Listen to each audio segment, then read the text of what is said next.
This is the Inquisitive Minds Podcast.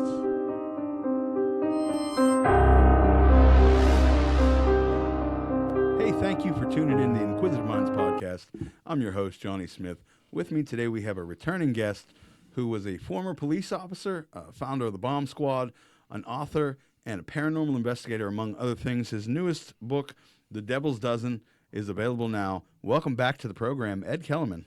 Hi, Johnny. How's everything going? Everything has been going phenomenal for me, if I'm being honest. No complaints anywhere around. Yeah, sounds like me. Oh, well, that's wonderful. Yeah. So I'm going to talk about your newest book today, but let's just start with what you told me off air that you had to take last summer off. Oh, yeah. I didn't do any shows or appearances or anything last summer because starting it back in May and through the end of August, I couldn't do anything because I had open heart surgery in June, and I had the prep work to do for it. And after the surgery, I had a little recovery period there, and it took a little while. Okay. So your ticker's working well? Last time I heard, Last time you heard. I got a nice scar runs for me. I'm going to I'll tell you what. I'll be back on the show another time as soon as this scar stops itching, I'm getting a zipper tattooed over it. Okay. Yeah. I'm pro tattoo. I like it. So what have you been up to lately? Oh, geez. Well, this is the holidays, and we're just starting for 2024. And so my first show here will be in around the 23rd, and for some reason I didn't bring my show list with me, so I can't tell exactly where I'm going to be. But we're doing, Northern Panhandle, West Virginia Paranormal Expo, the Butler Paranormal, Creature Fest out in Uniontown. We'll be doing that again. And I'm having a senior moment right here. That's all right. Have you been on any recent investigations? No. No? I've since my heart operation, no. But before that, we had done a couple. Okay. And but they're mostly in the book. In the book. So this book, The Devil's Dozen, can you tell me about this? Yeah, that's 12 of our most interesting investigations in there. And the book starts off. If you see on the cover is the young black girl there on the cover. She was murdered in 1865 up in northwestern Pennsylvania. Mm. And it's a really complicated story. The investigation spanned over 7 years, and there's involved voodoo, witchcraft, spirits, and everything. It's really, really interesting. A friend of mine up in Hermitage, PA, Sibel, she's my go-to place for any supplies I need, sage and stuff like that. She has it's Sibel's shop for all your pagan needs. Okay. But that's where the Amelia haunts up there. Oh, it's a current haunting still? Yes. Like I say, it was a complicated story. Back in 2013, when Sibel and her husband first bought that building, Sibel lost her voice, and she had laryngeal problems, and the doctors were already saying it was like stage 3 throat cancer, But what it turned out to be is that Amelia was trying to get Sibel's attention, and she was causing the illness. So she took her voice away. Yeah, and Sibel couldn't talk or anything, and they had no idea what was going on. Her husband was doing a show over in Ohio, and the name of the place escapes me, but it's a famous place. But anyhow, another one of the psychics came up to him while he was doing a show and says, do you know you have a spirit in your house, and her name is Amelia, and she needs to get in touch with you? And he had no idea about that, and he told Sibel. They had some psychics come in, and they were starting to converse with Amelia. And what Amelia wanted her to do was to put a curse on the family of the people who killed her 150 years ago. That's very specific. Right. And Sibel says, no, we're not that kind of witch. We don't do that stuff. And so then Amelia said that she wanted her story told. She wanted everybody to know her story. And for some reason, Amelia, through Sibel, said she wanted me to write the story, and which is really weird, because, who am I? The only thing we can figure is we were guessing that Amelia was reading the books out there in the store during the night or something, because, my books are in Sibel's store. And so it went on like that. And plus the way Amelia was killed, she was hung from an oak tree, and the oak tree is in the backyard of Sibel's house over there. And it's like I say, it's really involved story. It's the first story in the book. Yeah. And is there also backstory to this? Like, do they talk about what happened or why she died or why she was killed? Oh yeah. I go into that in the book. Amelia came up from the south in the Underground Railroad when she was about 5 or 6 years old with her mother. And they settled in northwestern Pennsylvania. And the deal that her mother wound up with wasn't much better deal than being a slave. Mm-hmm. I mean, she was working on a farm up there, and the guy owned the farm and, treated everybody like crap. And Amelia had a reputation of being a healer. I mean, her mother taught her healing, plus she was a practitioner of the voodoo religion, and voodoo, actually. And people have a misconception about voodoo. Okay, it's a very gentle kind of a religion. Everybody thinks what they see in the movies is voodoo. Real quick, I feel like you just read my mind because I was legitimately going to ask you to tell us more about voodoo. Oh, okay. Yeah, it's a Western African religion, and it's been distilled through the West Indies and South Carolina and like this. Now, the particular brand of voodoo that Amelia and her mother belonged to, in order to be a priestess in that sect or whatever, okay, you're not allowed to do alcohol, you're not allowed to do drugs, and you're not allowed to practice black magic, okay? But anyhow, Amelia wanted revenge on the people who killed her, and I guess since they're all long gone, she wanted revenge on the descendants, and like I said, Sibel told them, no, we don't do that. And so she wanted her story told, and from doing multiple investigations back and forth and conversing with her and everything, that's how we got the story, how we got her story. And there's been probably, at least that I know of, 4 different psychics were up there doing investigations at Sibel's, coming up with the same results. That's fascinating. Yeah. You said voodoo is a very gentle religion. Yes. Then where do all these thoughts and images of like voodoo dolls and curses come from? That's like a distillation of many religions, and they just hung the word voodoo on it. Okay. Okay. You get a lot of that down around New Orleans and in the West Indies, and that's the way that goes. But the actual root religion is a Western African religion, and it doesn't have any of that stuff. It doesn't have the zombies in it either or anything like that. Whereas what has come over to America, and it's a combination of like voodoo and maybe 3 or 4 other religions, and they just hang the word voodoo on it. Mm-hmm. Yeah. And the original is voodoo, and I have in the book, I think I mentioned the actual religion that she practiced, and I can't, off the top of my head, I can't think of the name of it right now. Okay. So I want to touch on something else too, because you said something about black magic. Right. Now I haven't heard much about that, obviously outside of like TVs and movies and stuff. But is there a real truth to it? Well, it's a name they've give to harmful magic. Okay.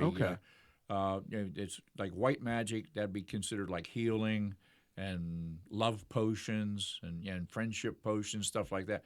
Black magic would be the kind of magic that you're intending on hurting somebody with. Maybe putting a curse on them or, wishing them ill, this kind of stuff. That would be the black magic. Then there's a third one. It's called chaotic magic. And I'll mention that a little later when we get into one of the other stories. Okay, chaos magic. Yeah. I'm looking forward to that.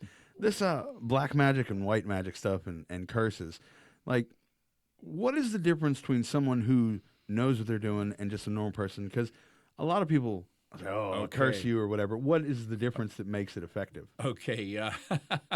It's funny you mention that. In order to practice any, you have the Wiccan religion, which is has a lot to do with witchcraft, but then you also have witchcraft as a separate entity, and they all try to practice this natural magic, and but the what was your question? What makes I a got the curse attention actually span of a effective? newborn gnat sometimes. You know? Like from a normal person trying to put a curse on someone to okay. someone who's effective at it. It's a training. It is Okay. a training. It takes training, and someone without training that attempts to do magic, that's where you get into chaotic magic. Okay, because they don't know the outcome of what they're going to do. They think they do. They get a book somewhere at the Barnes and Noble or something. How to practice magic, and then So are you telling me I could just go get a book and I could start learning, even if it's not controlled, how to you can learn spells. create some spells? And Right. because I'm very chaotic, Mhm. so I'm thinking this is right up my alley. Yeah, but you don't know how it's going to turn out. It can turn out. It can backfire on you. Been there, done that. Oh yeah. That's what we call Texas. Yeah. Well, then let's hop right into the other story that involves chaos magic, if you don't mind. Sure. We had an incident where when we do our investigations, we don't do it for fun. We do it to help people and to help the spirits. And so you won't find us doing an investigation at, say, Penhurst Asylum out east. Okay. They have a famous place like that where they take people through and show them where the ghosts are and stuff. Then that's not what we do. We got called in to a house that was having extreme trouble with a spirit that was terrorizing a 5-year-old boy. And it was so bad that he wouldn't even sleep in his room anymore. He had to sleep with Mommy and Daddy. And Mommy and Daddy also had some experiences with spirits in the house. And the problem the young boy was having was a spirit was coming in there. And, any spirit can, be a bit of a shape changer. Mm-hmm. It just shows you what you want to see. And it showed itself as a kind of a beast crawling up the walls and across the ceiling and stuff like it's like a dog man or something. Tell you like what, that. that's terrifying for anybody. Yeah, and but the kid was naturally upset, so they called us in to see what we could do about it. Well, when we got up there, we found numerous portals around and in the house. It turns out the house was on the retreat path for Bushy Run battlefield. Mm. So we did come across some spirits of French and Indian War era soldiers and Native Americans. Now, forgive me for being maybe callous Yeah. or insensitive, but when you come across those spirits from a specific battle like that, what do they want? Like, what can you do to help them? Is there a way to get them out of there? No, not really. It's they're just residual and yes, keep that's reenacting? exactly what it is residual. This you can't interact with the spirits. Okay. They weren't really active spirits, but we could see them coming along the path and back and forth and under the right conditions. However, in the house itself was the spirit of the architect who designed the house, plus his wife and child, who both they both died in a car wreck in 1944, I think it was, and then that story gets real complicated too. Yeah, because I'm sorry, you just leave me with so many questions when you say this, because I wonder, like, the architect, he designed it. What did he want now that it was done? Was that his only work, or? No. He did this as a doctoral thesis. He was a protege of Frank Lloyd Wright. Really? And he built like 5 houses in the Pittsburgh area as his doctoral thesis, and this was one of them. Oh, that's fascinating. Yeah, and so anyhow, we go through there. We encountered the spirit that was bothering the kid already, and basically that particular spirit was more or less the spirit of a grumpy old guy, and we couldn't figure out why he was terrorizing the kid. We just wanted to stop it. Then we encountered in the basement a spirit of an older fella who was kind of benign. And we also encountered the spirit of the lady of the house's grandfather who had lived in the house before. And the one benign old guy was a guy who previously had lived in that house. Now, that sounds like a lot of spirits in there. That's just the beginning. Okay. Outside was active spirits, and we don't know where they came from. There was a portal there. They came through the portal somehow, and they were like milling about in a driveway and stuff, and talking to each other, and they were active. Beverly, that's the psychic I work with. Beverly was able to converse with them, and try to convince them to leave, and they weren't about to leave. They said they were having fun. Okay, so we purified the area. We saged it very thoroughly with sage and lavender. Also from Sabel up there in Hermitage, PA, I got some like water that had that they use up there. It also pushes spirits away for some reason, and we used that. We closed the portals, we saged the house, and we pushed all the spirits out of the house. We salted the windowsills and doorways and everything so they couldn't get back in. And everything was happy, happy, joy, joy. The place was lightened up. There's no evil activity there or anything like that. And we went on our happy way. A week later, we get a call from the lady that says they're back. So we go back there and go through all this again. They were all back? But it was different spirits. Okay. But it was a different spirits, but they were back and they were causing trouble. And the miserable thing that was teasing it, that was aggravating the boy, okay, he was back also. Mm. And so we go through all again, purify the house again. And this is not a 5-minute job. We're at just like 4.5 hours that we do this. We chase the spirits out, and we sealed all the way around the house, put a barricade up so they couldn't get back in. And once again, happy, happy, joy, joy, we're done, we go home, right? A week later, we get a call. They're back again. So I said, okay, now something's going on here. Something's going on. And we couldn't figure out what it was. So we sit down there, and we're talking with the family and the wife, and they had a nanny for their kids. And the nanny was a little bit nervous, so we started interviewing her. Turns out the nanny thought she was helping.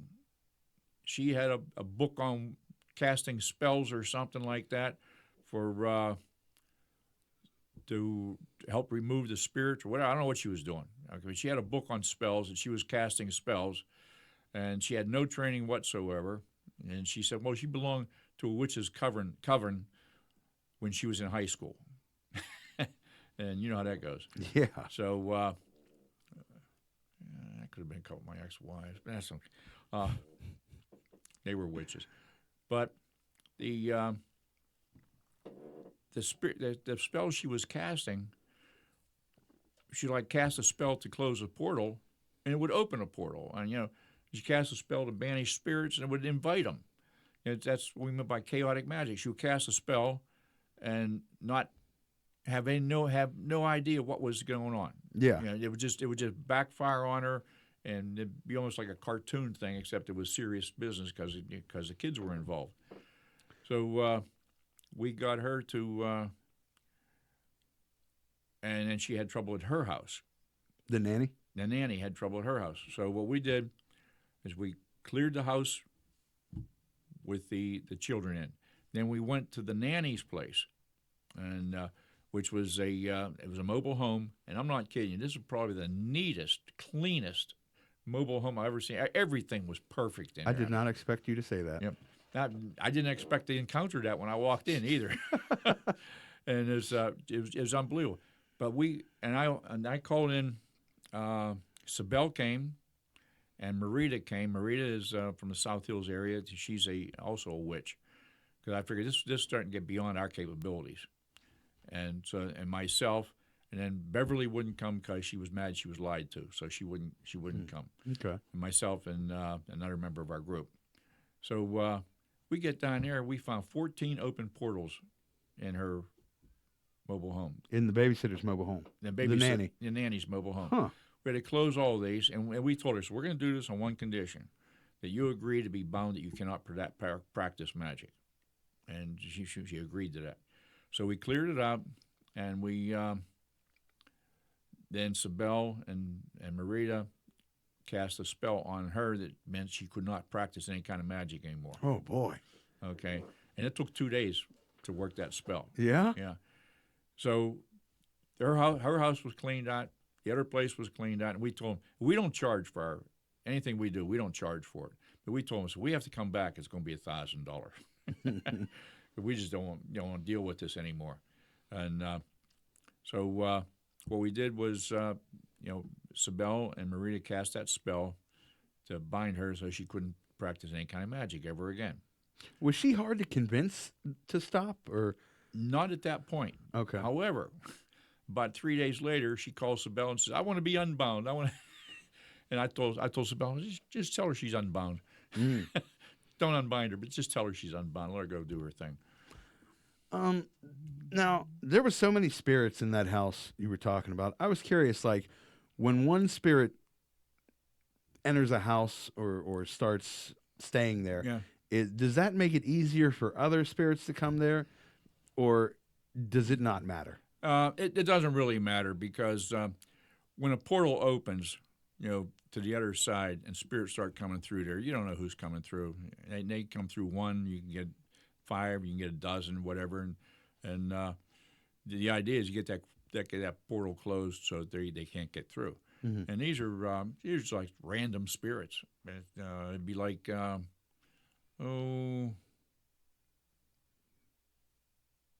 open a door on a house and just letting people walk through your house. You don't know who they are. Just random. Yeah, you have no idea who they are. And with you being involved of like casting so many spirits away, have you made any enemies of spirits? I guess we have, okay, because we've been called some nasty names on tape. But they can't hurt you, so I don't worry about it. I mean, a spirit has no power of its own. What we are when we die, and when our body dies, our spirit lives on. Our spirit is just electrical energy. That's all we are, electromechanical energy. And so there's no power of our own. The spirit has no power of its own. It has to absorb power from its environment to even make itself known. And so it's very, very difficult for a spirit to absorb enough power to actually hurt anybody. So, when you say like absorb power, like where from? Well, the most common words is there's a tremendous amount of power in flowing water, streams, rivers, like that. And before and after a thunderstorm, the air is completely loaded with energy. Snowstorms, people don't realize that, but what snowstorms are is trillions upon trillions of snowflakes coming down, rubbing against each other, ice crystals rubbing against each other, creating energy. Also, there's free energy along power lines, railroad tracks. Railroads are, great sources of energy, and they build the power lines along the railroad right away. So right there, and usually it's alongside a river too. So you got a river, power lines, and a railroad right there. So have you had experiences where you had to investigate something by railroad tracks? Yes. I wrote a book on it, the Pennsylvania's Haunted Railroads, and I've investigated those. I feel embarrassed. I should have done some more research on that. Can you tell us about a railroad story? Because I've never thought about that before. Okay, now here's the thing: when I investigate these stories, lots of times when I investigate the stories turn out to not be true. Okay, it's honestly nice to hear you say that, because with so many people doing paranormal investigations and research and stuff like that, I feel like some of it's fluff. Yeah, there's a lot of bogusness out there. I call those people the shits and giggles crowd. Okay. Shits and giggles. Yeah, because they're doing it for shits and giggles. They're not really serious about it. And I should have shut this thing down, which I will now. That's all right. We're even. Come on, you turd. There, we won't bother by that now. Here we go. And but I'll give you, for instance. Here's another thing. Here's a good rule of thumb. If you have to jump through hoops to see a ghost, there's no ghost. Okay. Now, the actual story we're talking about now, we're going to talk about the Horseshoe Curve, Colleen of the Horseshoe Curve. The actual story is Colleen and her husband came over from Ireland. They were one of the 451 Irish laborers that built the Horseshoe Curve. They were going to save up their money and buy a farm nearby. No, just real quick, where's the horseshoe curve? In Altoona. Okay. Altoona, the Horseshoe Curve. There's a museum and funicular and everything there. Place of the worst pizza in the world. What's that? Altoona pizza. Oh, really? Yeah, with American cheese, and it's disgusting. American? Yeah. You got to be kidding me. Yeah, it's terrible. Ooh. Anyhow, but anyhow, Colleen and her husband came over from Ireland with a group to help build a Horseshoe Curve. Now, while they're building a Horseshoe Curve, all the way along the tracks, speakeasies and little sandwich stands and stuff sprung up. One day, coming down off the mountain, her husband stopped at one of the speakeasies. He got drunk, he got in a fight, and he got killed. Okay. At the time, Colleen was about 19 years old, and he was like 20 or 21. But she lost her mind, literally lost her mind. And starting on that day, every day she would be at the base of the hill when the workers would come down at the end of the shift, waiting for her husband. And of course, he never showed up. Okay. This went on even after the Horseshoe Curve was completed and all the workers left. She lived there in the woods, and she would come out every day at that time and wait for her husband to come down off the hill. After about 3 years, one morning, she died of exposure. In the winter morning, she, like hypothermia or froze to death, however you want to put it, she died. But her spirit lives on, and her spirit still will come over there from time to time around sunset, waiting for her husband to come down. Now, it's not a real active haunting. It's more of a residual haunting. Mm-hmm. Okay, but if you're there under the right conditions, sometimes you can see her. And she doesn't interact with anybody. She just stands there and waits. That's the true story.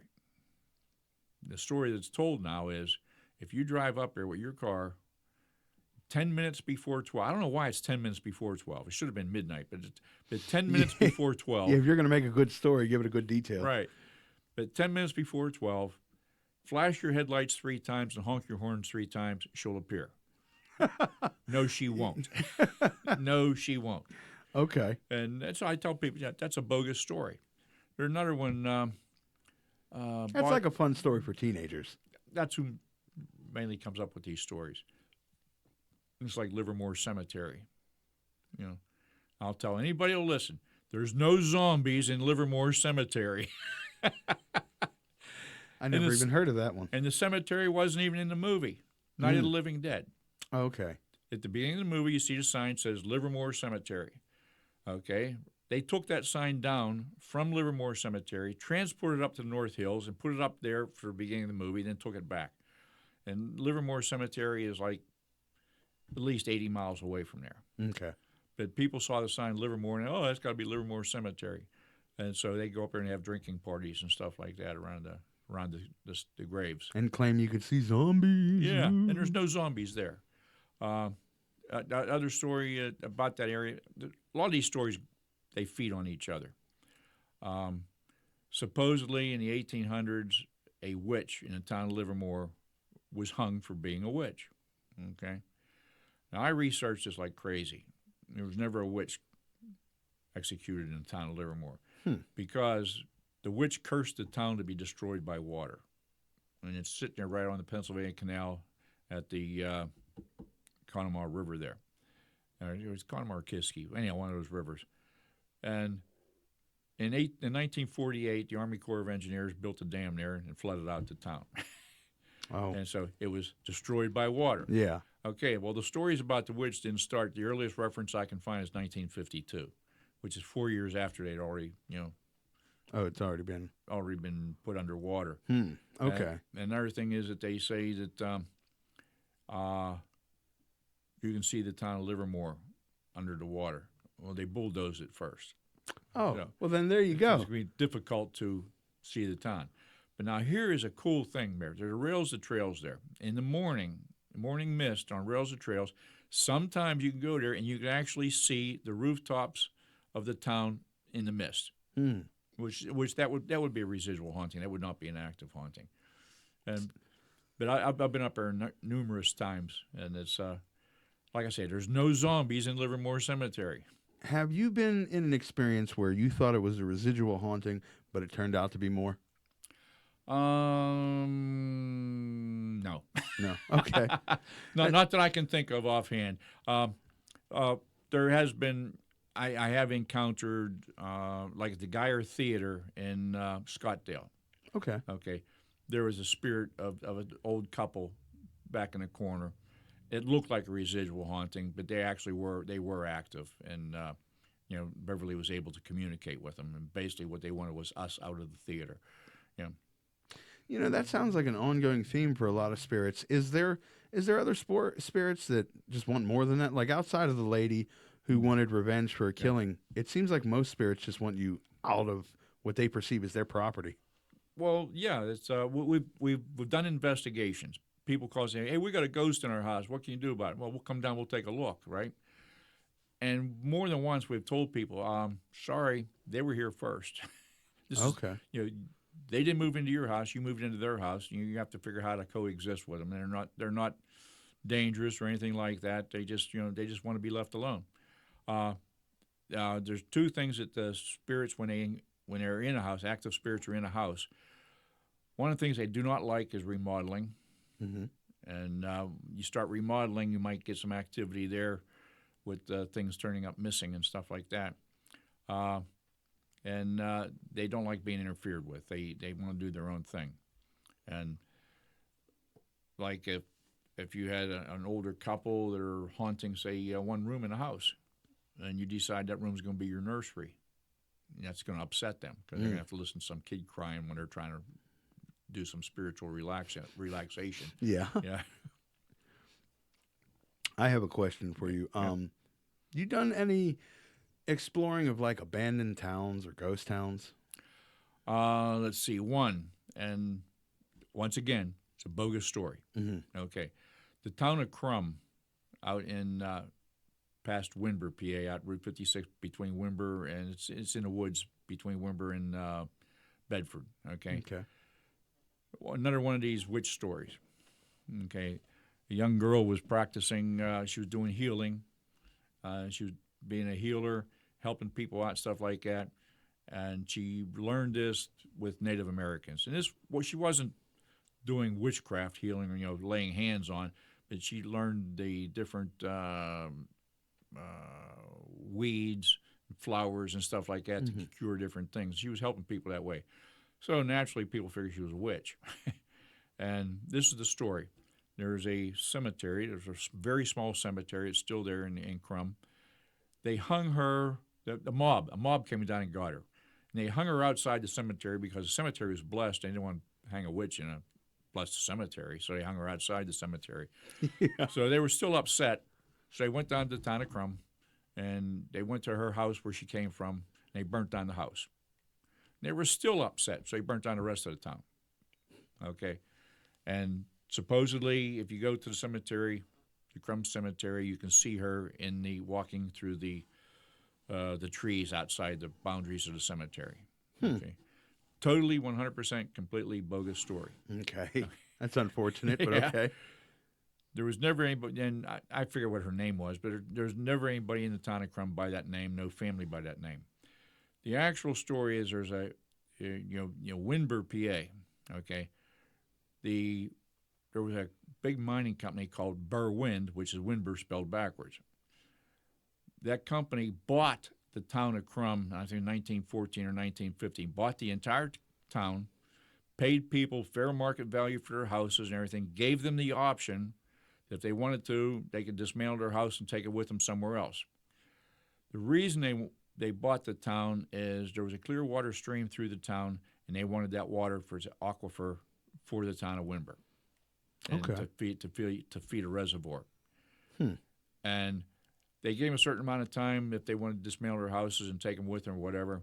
Then after that, they tore down the houses. You can go up there, you can find the house foundations and stuff. But that's it, and that's the true story. Have you heard of a town called Yellow Dog? Yes. I recently went out there. I've been filming content with some other guys. We recently went out there, and it's owned by somebody now, and like all gated off. We still snuck in. Yeah, isn't that up by Katanning? Yeah, it's out by Katanning. We still snuck in, just to like explore stuff. But we didn't get anything out of the ordinary. Like, yeah, there was mess from people leaving quickly and what have you. But we did go in another building that had a symbol on it painted and maybe some bones on the floor. But I feel like that was staged. But if I can, I'd like to pull the photo up for you and tell me if you recognize it from anything. It would seem like a spray painted, like, not necessarily a hieroglyph or not a Japanese word, not a Hebrew word, but something like some type of symbol. Yeah. And I was just very disappointed in that. That being said, I prefaced all this to say I'm looking for not necessarily haunted places, but like abandoned places that we could explore. Do you have any information about that? Like, By that particular town? just in general. Oh, not really. I'm not really into, there are a number of people that do investigate abandoned buildings, structures, and stuff like that. Off the air, I can tell you one you might be interested in. Okay. But it's not in my area of interest or expertise or anything like that. You can get hurt doing that stuff. Oh yeah. And what would bother me if I went in there and they had this big spray painted symbol on the wall and everything? I'd wonder, well, why isn't it blood? Why do you have to use spray paint? That's a good point. That's a good point. I mean, if you're really serious about this, you get the blood of a virgin pig or something like that, or Well, I'll be honest, because there was quite a few buildings in the small, quote unquote town, but I think 2 of them are now occupied. Yeah. Which earlier in the day, one of my buddies got chased out because he with was a shotgun. Well, no, she came down on the phone, but that was enough for him. Okay. But it sounded like the one house housed a bunch of sheep and goats. It sounded like it was just bleeding coming from the one house. And when we were there, honestly, the real uneasy feeling we had, or at least me personally, was of getting caught. You know what I mean? And getting in trouble, because there wasn't anything in there that felt like, ooh. It's disappointing. What would you say to someone who wants to start trying smaller scale paranormal investigations without stepping on any toes and going about it the right way? The first advice I would give them is to join an established paranormal investigative unit. Okay. Like what we got here in what's one in Pittsburgh called? There's so many. Yeah, there's a Yinzer something or a group from Pittsburgh. Oh, I didn't know there was a Yinzer Yeah, ghost I group. can't remember what exactly. I can't remember the name now. But there's Pittsburgh Paranormal Society. I'm sure about that one. There's Oakmont Paranormal Society. There's So our best bet would be to reach out. Butler, BORU, Butler Organization Research. I can't remember it all. Everybody has their own acronyms. Yeah. Yeah. Yeah. But join one of those, and you can find on the internet. You can find local groups and stuff.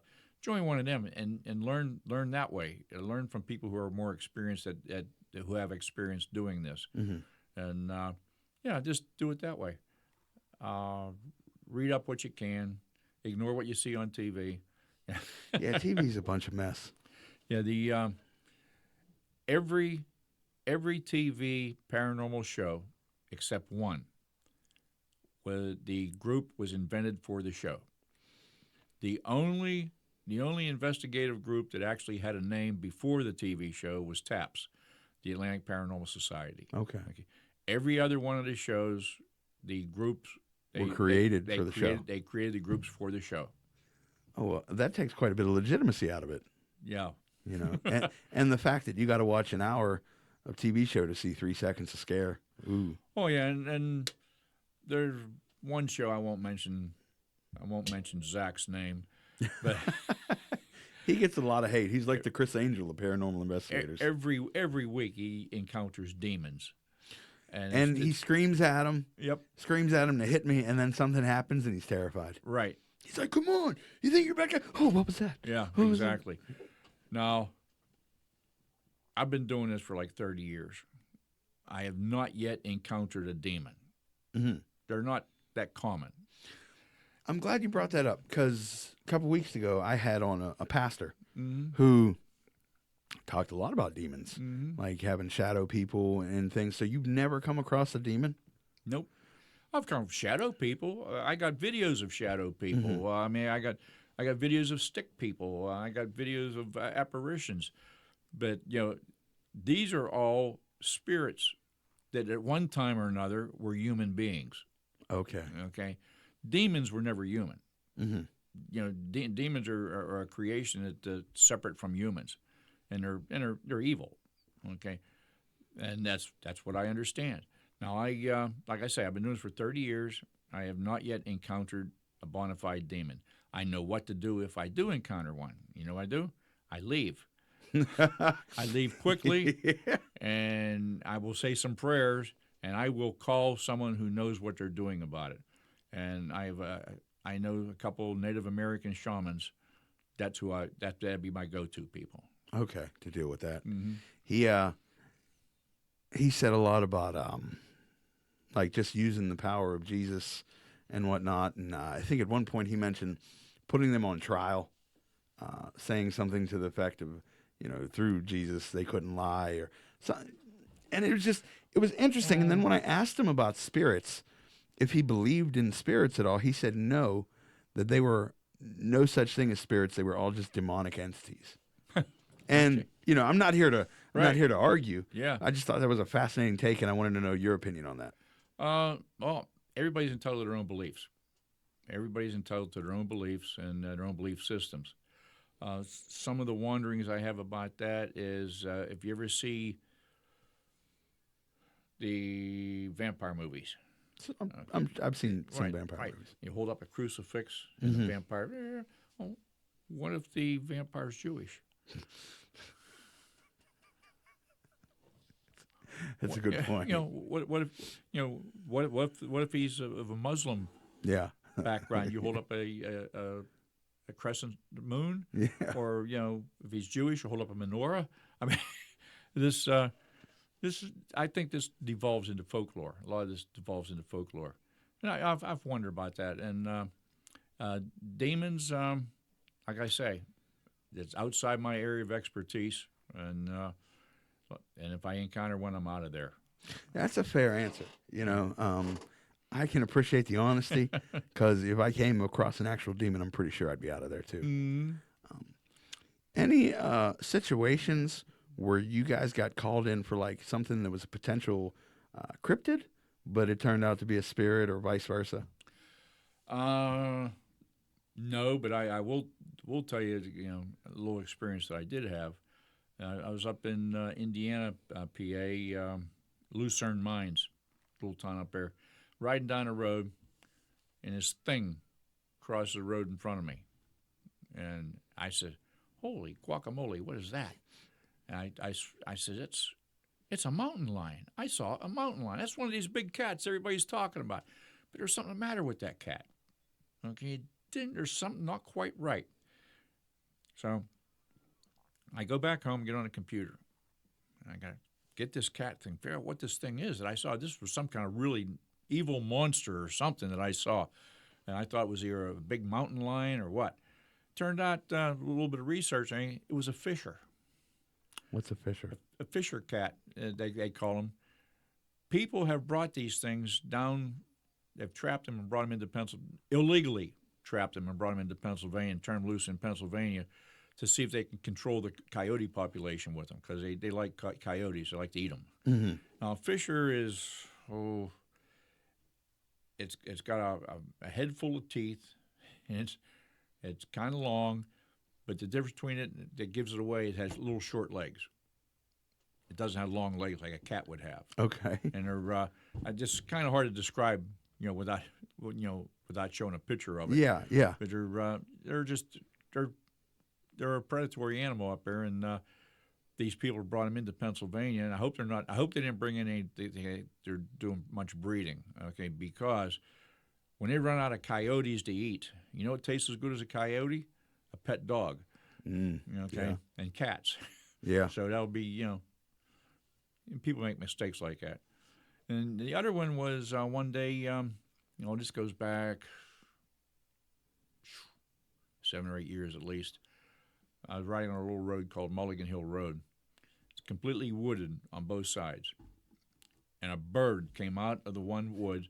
And this damn bird had to be with a body length, maybe 8-foot body length, and a wingspan of like 20 feet, like like a thunderbird. Like a legend. Okay, a legendary bird. Yes. Came out of the woods, flew over my car, blotted out the sun flying over my car, and flew into the woods on the other side. The whole experience took maybe, 5 seconds, right? Mm-hmm. And it was impossible for it to happen because the woods it came out of and the woods it went into, the trees were too close together for its wings. Mm-hmm. And the only thing I can think is that possibly it might have been interdimensional, may come from another dimension into our dimension shortly and back out. That's the only thing I can think. That's a personal experience. That would explain a lot of like cryptids. Mm-hmm. Up on the ridge, frequently, the Chestnut Ridge is rife with Bigfoot sightings. Mm-hmm. A lot of people go up there and they'll find 5, 6, 7 footprints. You start here, and they go 5 or 6, 7 footprints, and they end. And that's kind of like that's a theory there that they coming from another dimension are here for a short while and they go back. Another thing that would tend to explain is when people shoot at them, and then people have shot at Bigfoot, and they just disappear. Mm-hmm. That could be maybe they got hit and they die back in their own dimension or something. Yeah, that's very fascinating. So this book, The Devil's Dozen. Yeah. How long did this take you to put together? You mean the actual investigation? Yeah, the actual investigation spanned maybe 10 years. Okay. But the book itself, I just put it together from my notes. Before we get out of here, you want to tell me about one more story that stands out in this one? Sure. I'm sure this is all fascinating. Like, I'm very excited to read this. Yeah, let me take a look here. This episode has been sponsored by Goat Grinder. Right now, go to goatgrinder.com, enter in IM20 to get 20% off your order. All right, hey everybody. My name's Ron. I'm the vendor, owner of Goat Grinder, and this is the Inquisitive Minds podcast. We're sponsoring this forever now. We're going to give Johnny $1 million, so everybody watch this.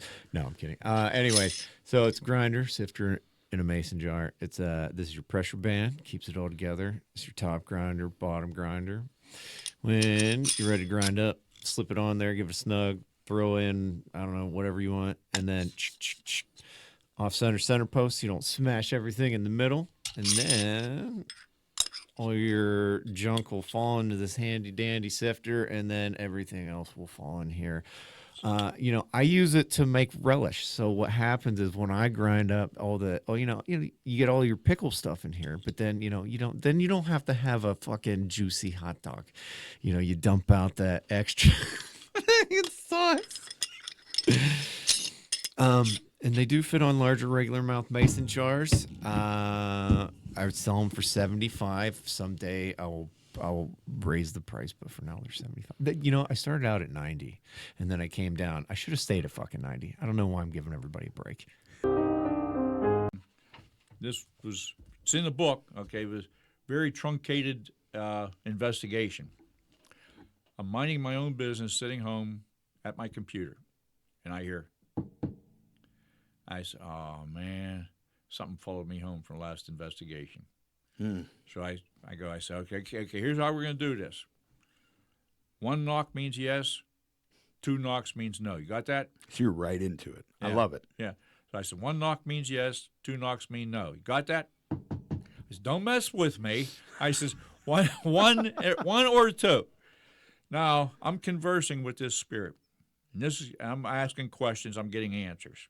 I'm getting these yes/no answers. Sometimes I'll get, like that, and we discuss it. We go back. I'm making notes. I got the computer going. I'm reaching for my infrared camera. See what I'm going to get. I'm really fired up. I said, this thing followed me home. I want to find this thing. This goes on half hour, 45 minutes. My son at the time was working night turn. He comes home from work. He walks in the front door, comes up the steps. He yells, hey, Dad. I says, what? He says, you know what? I said, no, what? He says, there's a woodpecker right outside your window. That's great. Which goes to show that anybody can be fooled. I said, oh, no. But hey, it's a joke on me. That's hilarious. I didn't see that one coming. Yeah. So, haunted objects. Yeah. A Devil's Dozen. Right. Give me the names of your other books. Promote yourself. Oh, okay. Let's see here. The first book I wrote was Pennsylvania's Haunted Route 30. There's a hauntings along Route 30 from Pittsburgh all the way through to Philadelphia. Starts at Point State Park and ends at City Tavern in Philadelphia. Second book I wrote was Haunted Route 22. Once again, starts at Point State Park, goes all the way through Pennsylvania, and ends at Stemmy's Tavern in Easton, PA. Okay, there's a trend there. They both end in bars. There's 60-some locations along the Route 22 book. I visited every location in every book that I've written. Okay. And verified or told you it's bogus. Then came, let's see here, Paranormal PA, which happens to be my favorite book. This is stories of paranormal events and hauntings that happen to like regular people. There's not a lot of folklore or anything involved in it. Stories I've been told and I've been able to verify. And then I wrote Pennsylvania's Haunted Railroads, and that's self-explanatory. It talks about the railroads. One of the first stories in there was about Duffy's Cut, which is a when they built the railroad between Philadelphia and Harrisburg. Okay, they had to cut through this one mountain, and they hired 50-some Irish laborers, again, brought them from Ireland, and promised them the world and gave them nothing. And as they were digging it, there was a cholera outbreak in Philadelphia. The locals blamed the cholera outbreak on the Irish immigrants, and they came here and massacred every last one of them. And they buried them in mass graves and stuff around there. And that story gets involved. It wasn't until like the 1980s when two fellas, one was a archaeologist and one was a minister. They were brothers. They decided what they're going to do, and they started digging up and finding remains and repatriating these remains, identifying them with DNA and repatriating them. The haunting part of it comes from when they built houses in that area. So the spirits show up at the house windows and stuff, and they see them walking through the fields. Okay. Anyhow, that's that one. And then I wrote, and then we were called in. I was huckstering that book at the gift shop at the Railroad Museum of Pennsylvania down in Strasburg, PA. I love that word, by the way, huckstering. Yeah. Anyhow, it's actually called Ronks, but nobody knows where Ronks is, so you say Strasburg. And while I'm selling the book to the lady at the gift shop, she says, the curator would like to see you. And I said, oh, what did I do? It's like the principal wants to see you. You know, I grew up in a Catholic school. You don't want to hear that stuff.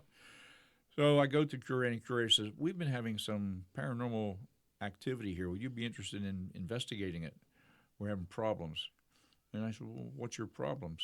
And he goes on, the people have been touring the museum, and on the way out, they stop at the desk, and they congratulate the people at the museum for the wonderful reenactors they have. And at the on this one engine number 1187, they says those guys are so authentic, they even have soot on their faces from the smoke and stuff. And they have to tell them there's no reenactors in that museum.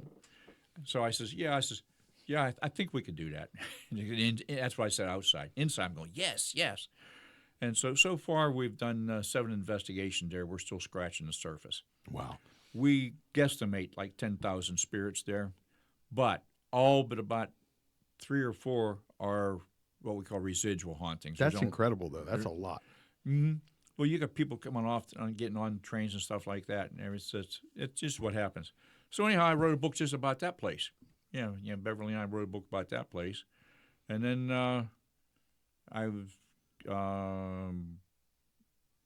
what do you call it?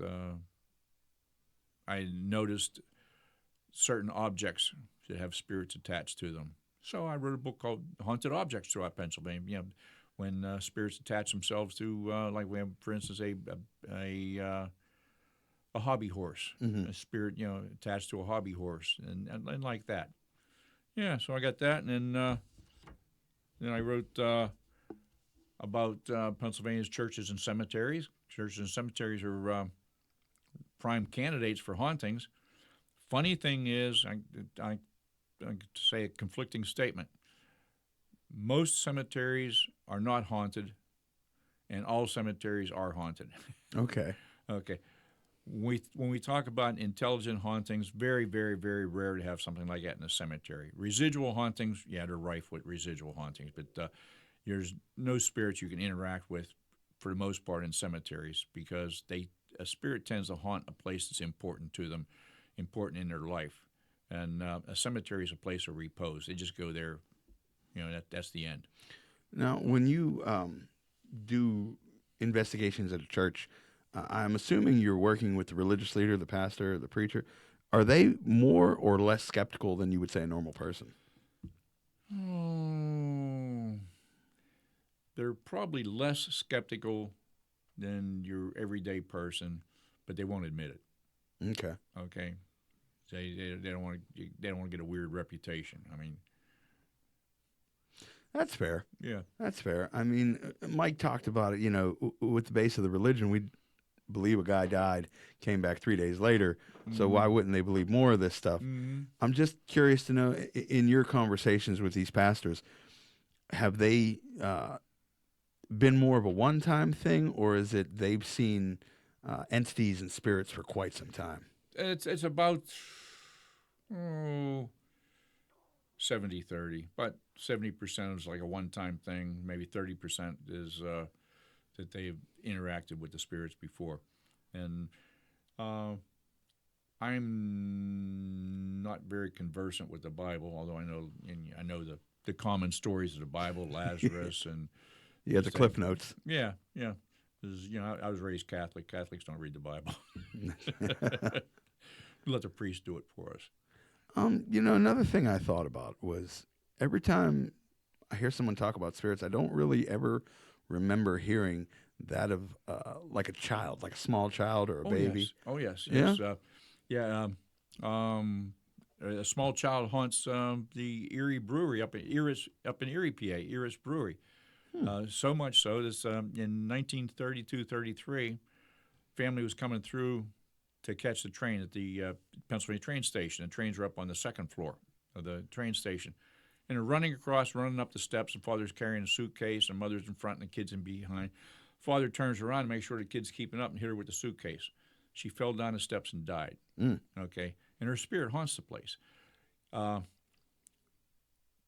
She was there during the heyday of the railroads when they were number one. And when they failed, there was just bums and drunks and stuff sleeping in there and peeing all over the place and everything else. And then when it got gentrified, now coming back with the microbrewery in there, and up on the second floor where everybody used to catch the trains is now all legal offices and insurance agencies and stuff like that. But she's been there all the time. Offhand, I can't think of her name. Is she active? Yes, very active. And she's having a ball. That's the thing about the spirits of children. They don't want to cross over because they're having fun. There's no restrictions on them now. No mom and dad tell them not to do stuff. She does things like people walking down the hall, she'll stick her foot through the door, and people like trip over her foot. Of course, there's no foot there, and you'll hear her giggling. Okay.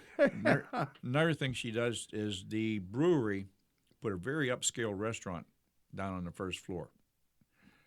She travels through that restaurant and stops at the tables, and she'll tell a guy, "Oh, that's a beautiful set of earrings you have. That really matches your eyes. Really nice." And then she'll go over a little, and the guy, "Oh, I see you're having the prime rib. Yeah, the chef just tweaked his recipe a little bit to make it even better." Sounds like a very sweet little hostess. Exactly, and that's what the people say. What a wonderful little girl. Where are her parents? And they got to tell her, well, she's not really here. They like her so much, they made a beer in her honor. It's called Apparition Ale and has her picture on the label. That's great. I think it's in my railroad book.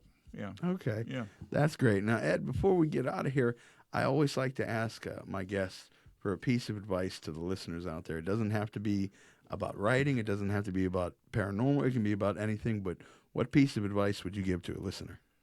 Oh, jeez. Don't get upset. Be cool. I mean, there's nothing important enough for anybody to get over angry about or anything like that. And also, my favorite saying is, this past year I've been through some heavy duty stuff with my heart operation, and the doctor forgot to tell me that about 2 months after you have a heart operation like this, you get depressed. It's a reaction. So I went into like a really deep depression, and then right about the time I'm right at the depths of depression, I lost someone who I thought was a really, really good friend. It turned out they really, really weren't. And then my granddaughter died. Okay. I'm so sorry to hear that. Yeah, thank you. So, but any advice to get through these things, any advice I can give anybody is, this too shall pass. This too shall pass. No matter how bad things are, it's going to get better. And as long as you're trying to do your best, everything will work out. And that's been my experience. That this too shall pass. Those are beautiful words. Yeah. And that's great advice. Mm-hmm. That's great advice. I've been working a lot on being kinder, controlling myself. And I just watched a TV series the other day, and it was a quote from there. Just because someone has decided to make me their enemy doesn't make it fair for me to make them mine. Mm-hmm. And I've been thinking about that for a couple days. But Ed, thank you for coming on, as right. always. Hey, thanks for having me. Oh, it's always a pleasure. Everybody, like, share, subscribe. If you enjoyed, check out Ed. He's all over the place doing stuff. Buy a book. And until next time, thank you for listening. This is the Inquisitive Minds Podcast.